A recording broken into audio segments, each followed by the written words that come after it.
En primer lugar, es necesario exponer el argumento de la epístola y luego también los asuntos que se cuestionan al respecto. ¿Cuál es entonces el argumento? Filemón era un hombre de carácter admirable y noble. Que era un hombre admirable es evidente por el hecho de que toda su casa estaba formada por creyentes, y de creyentes tales que incluso se los podía llamar una iglesia. Por eso dice en esta epístola, y a la iglesia que está en tu casa. También da testimonio de su gran obediencia y de que las entrañas de los santos se confortan en él. Y él mismo en esta epístola le ordenó que le preparara un alojamiento. Por lo tanto, me parece que su casa era en su totalidad un alojamiento para los santos.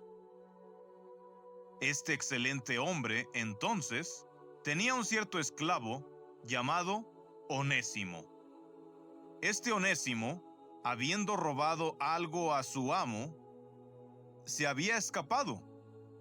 Por lo que había robado, escucha lo que dice: si te ha hecho daño o te debe algo, yo te lo pagaré. Cuando llegó a Roma, donde estaba Pablo, lo encontró en la cárcel y habiendo disfrutado del beneficio de su enseñanza, allí también recibió el bautismo. Que allí obtuvo el don del bautismo, se manifiesta en sus palabras: a quien he engendrado en mis prisiones. Por lo tanto, Pablo le escribe recomendándolo a su amo, que lo perdonara en todo y lo recibiera como a un regenerado. Pero como algunos dicen que era superfluo adjuntar esta epístola, ya que se trata de una solicitud sobre un asunto menor, en nombre de una sola persona, quienes plantean estas objeciones deben saber que ellos mismos merecen muchas censuras, pues no solo era apropiado que se hubieran escrito estas breves epístolas en nombre de asuntos tan necesarios, sino que desearía que fuera posible encontrar a alguien que pudiera compartir la historia de los apóstoles, no solo de todo lo que escribieron y hablaron, sino también del resto de su vida. Incluso, ¿qué comían? ¿Cuándo comían? ¿Cuándo caminaban? ¿Dónde se sentaban? ¿Qué hacían a diario? ¿En qué lugares estaban? ¿En qué casa entraban? ¿Y dónde se alojaban?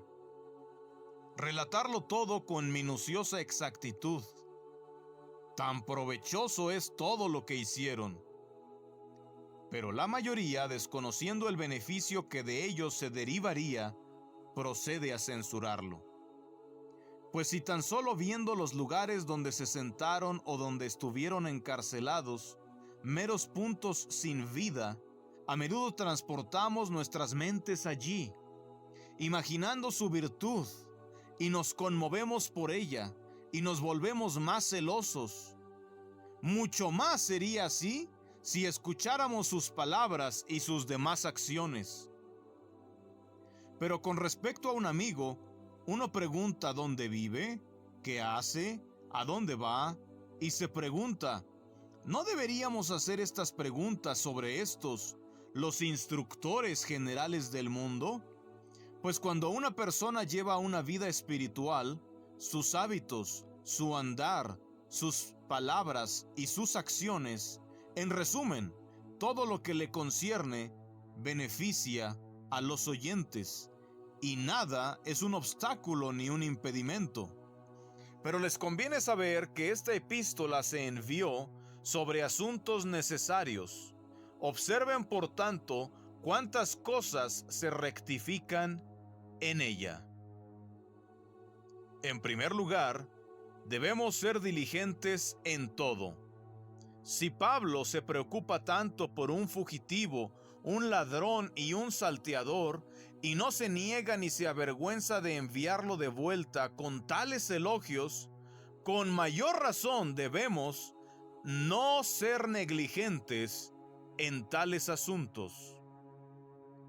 En segundo lugar, no debemos abandonar a los esclavos, incluso si han llegado a la maldad extrema.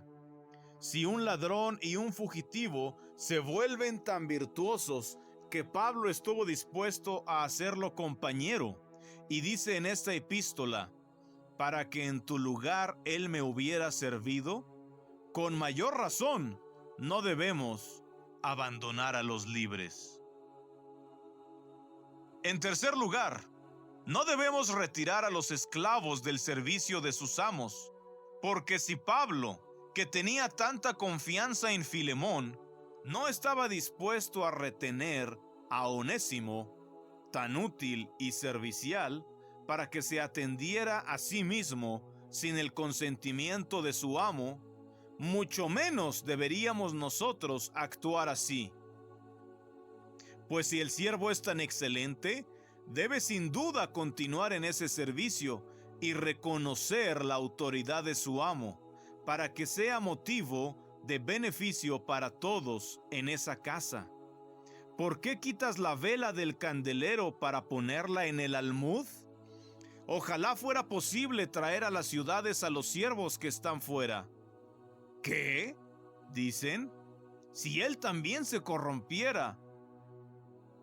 ¿Y por qué? Les suplico, ¿porque ha entrado en la ciudad? Pero consideren que estando fuera será mucho más corrupto, porque quien es corrupto estando dentro, lo será mucho más estando fuera. Porque aquí se verá liberado de los cuidados necesarios, pues su amo se encargará de ellos. Pero allá, la preocupación por esas cosas lo distraerá quizás incluso de cosas más necesarias y espirituales. Por esta razón, el bienaventurado Pablo, al darles el mejor consejo, dijo: ¿eres llamado siendo siervo? No te preocupes por ello, pero si puedes ser libre, úsalo mejor. Es decir, permanece en esclavitud. Pero lo más importante aquí es que la palabra de Dios no sea blasfemada, como él mismo dice en una de sus epístolas, que todos los siervos que están bajo el yugo consideren a sus amos dignos de todo honor, para que el nombre de Dios y su doctrina no sean blasfemados. Porque los gentiles también dirán que incluso un esclavo puede agradar a Dios. Pero ahora muchos se ven obligados a blasfemar y a decir que el cristianismo se ha introducido en la vida para subvertirlo todo, que a los amos se les quitan sus siervos y que es un acto de violencia. Permítanme decir también algo más. Nos enseña a no avergonzarnos de nuestros domésticos si son virtuosos, porque si Pablo, el hombre más admirable, habla tanto a favor de éste, mucho más deberíamos hablar nosotros a favor del nuestro, siendo entonces tantos buenos resultados, y sin embargo no los hemos mencionado todos. ¿Acaso alguien piensa que es superfluo que se haya insertado esta epístola? ¿Y no sería esto una locura extrema? Les suplico, pues, que examinemos la epístola escrita por el apóstol, pues habiendo obtenido ya tantas ventajas de ella, sacaremos aún más provecho del texto.